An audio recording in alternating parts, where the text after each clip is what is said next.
Alright guys, so I'm doing some stuff for the Lincoln. I have a Weld Pak 155. This would probably apply to a bunch of other ones. But if you want to run the 10, 11 pound spools of wire, you need an adapter.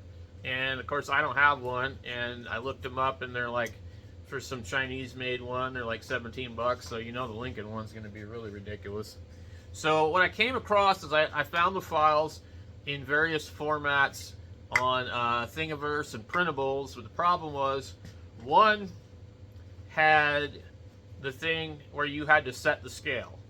The other one had where it was plugged on the end, and they wanted you to do something in the slicer or something. I don't know. It was all not simple stuff for somebody that was, you know, not an expert. Okay, so what I decided to do was go ahead and measure my my wire feed, and then proceeded to take the one file, bring it to size by adjusting the scale based on the scale of the other one, and then converting it to an STL file, and then actually OBJ file, whatever I can work with in Tinkercad.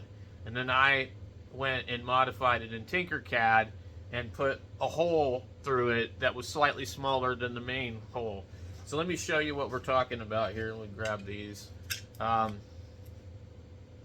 over here on the welder, we've got this little spindle here, okay? And that's where one of these would go. And some people had complained that this hole was not good and that they couldn't get the wire nut to go on here and work correctly. So that was the other person designed the other one. Now, usually the problem I have with this thing is it wants to lock up. I don't think there's a motor on this. I can't remember. I think these are supposed to just, it's just a pulley. So to me, if you can keep it still, and it won't backlash. But so somebody else wanted to do it a different way, and the guy didn't complete it. You can see actually the wire nut is digging into that, so that's probably going to be a problem with that one. However, if you just put a freaking washer on it, I think the problem would be solved. This one here might be good. So what I'm going to do,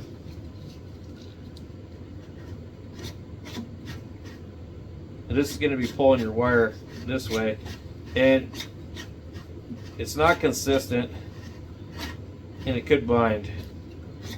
So you got to back off of it, and then it just tries to tighten. So these are sort of problematic on this particular welder. I don't probably plan on buying big spools of wire for this one. Let's see how it does with the washer on it. But it locks it in pretty good. Yeah, it's like it self-tightens like big time. And so that's the problem I end up with this one, is it'll go like that and you can't get no wire feed. So I think Lincoln had a Teflon washer in here originally. So that seems to grab pretty hard. I don't know. I'm trying to find a solution, and what I found was for my small ones, I just made a little coil, a little spring. I just put it on there, and that works for me. So, but you need one of these if you're going to run the big spool. So anyway, that's what I decided to do, and I decided to redesign the wheel. I reinvented the wheel, guys. So this guy's file would be okay if you want to drill a hole through it. He says in here the original center was not deep enough to fit the friction spacer and the wing nut on my welder. I don't know what that means.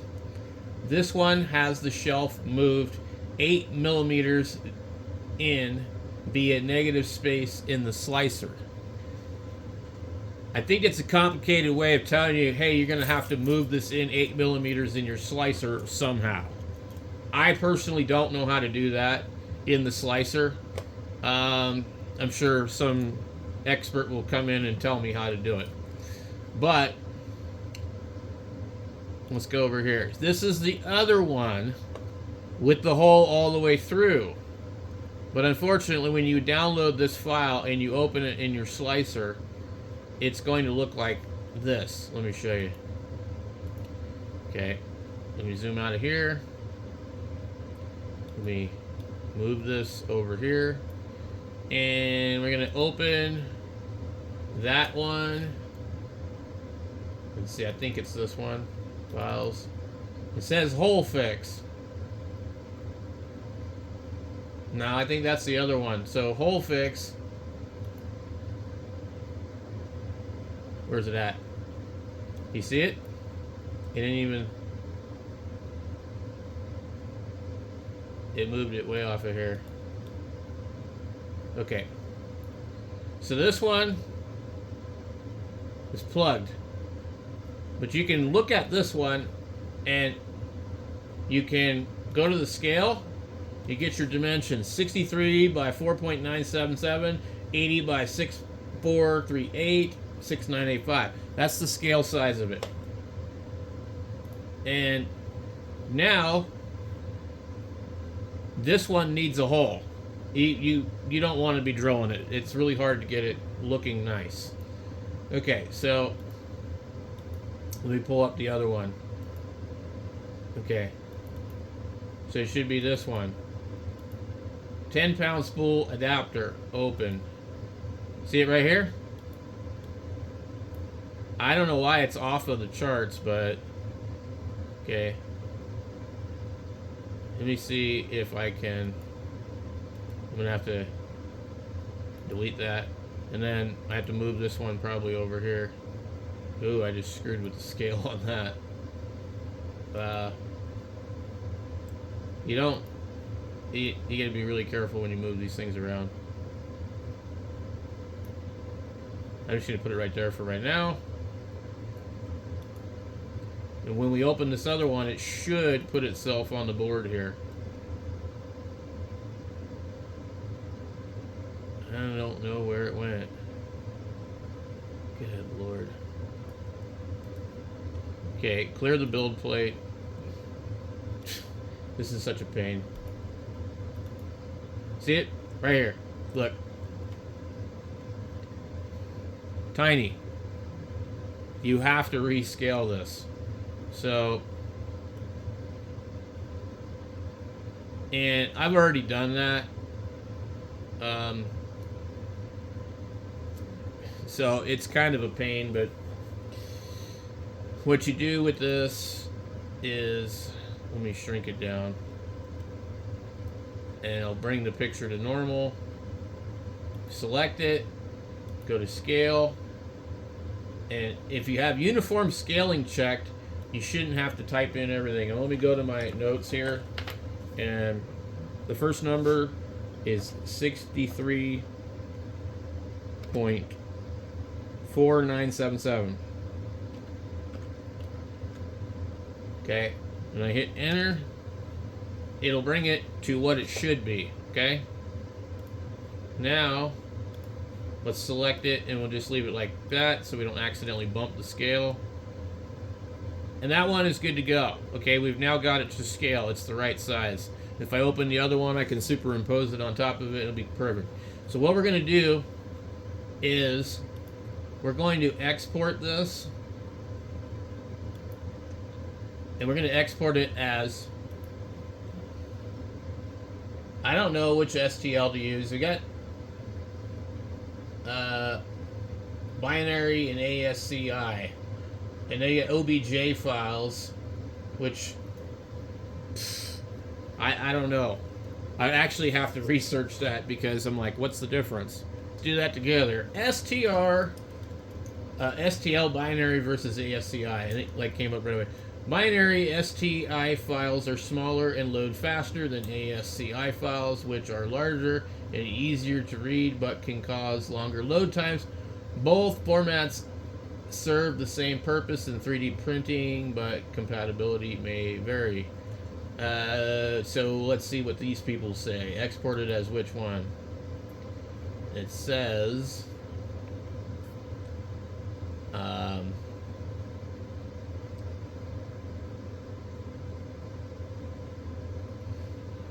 the ASCII file format is older than the binary format. You may find some very old software can only understand ASCII files, but unless you're working with such old software, it is usually better to use the binary format. Okay.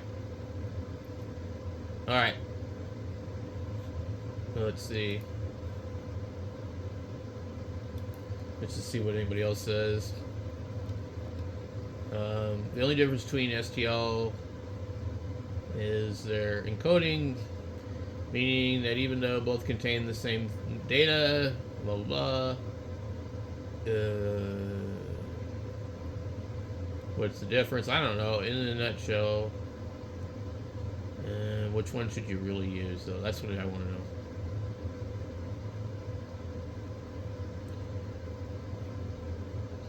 Okay.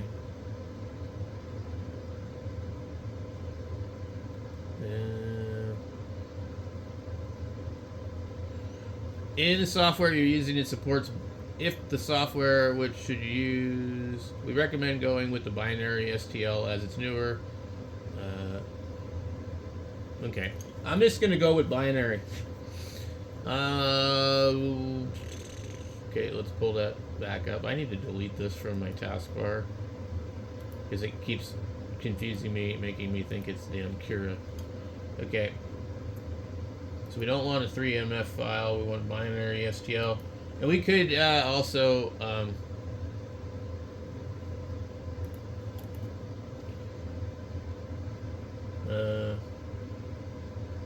we rename this.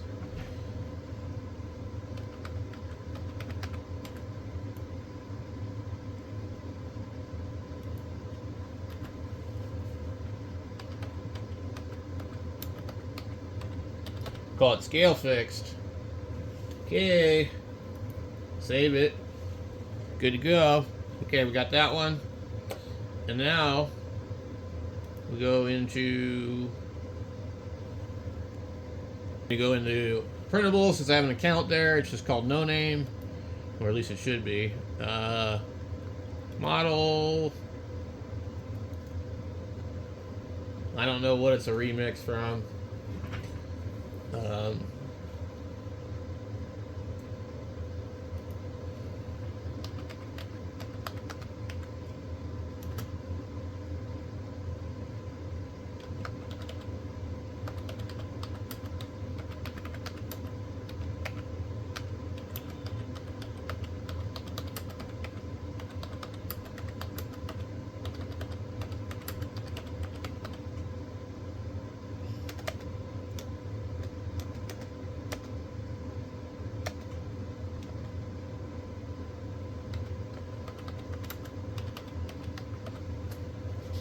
Lincoln wire feed spool. Copy.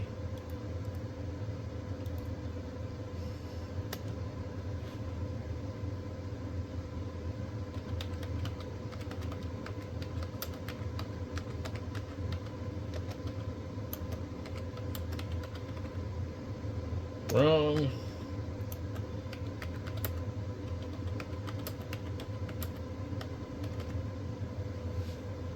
Okay.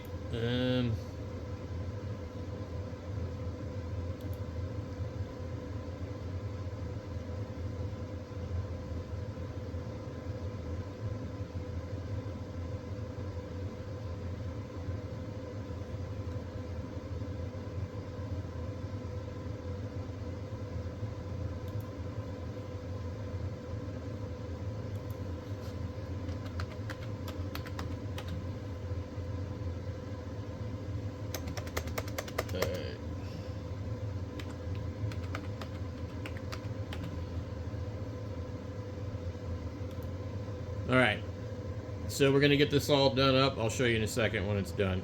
Okay, we're gonna copy this link here so we can give credit where credit is due. I go back into here and put that one there.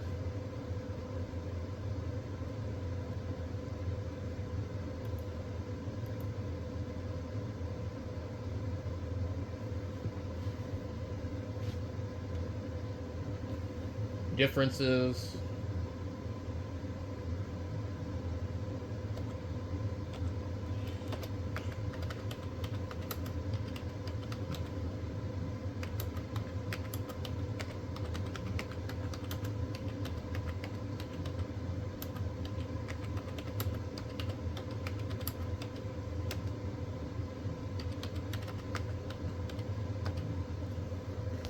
Alright, so we have the simple one right here. Lincoln wire feed spool, 10-pound adapter fixed to right scale. It's going to be underneath the name, no name, on printables. You can find it on there. There's a little description. And that's going to do it for me. I'm not going to make a video uploading the rest of it, but I just wanted to share that with you guys. So thank you so much for watching.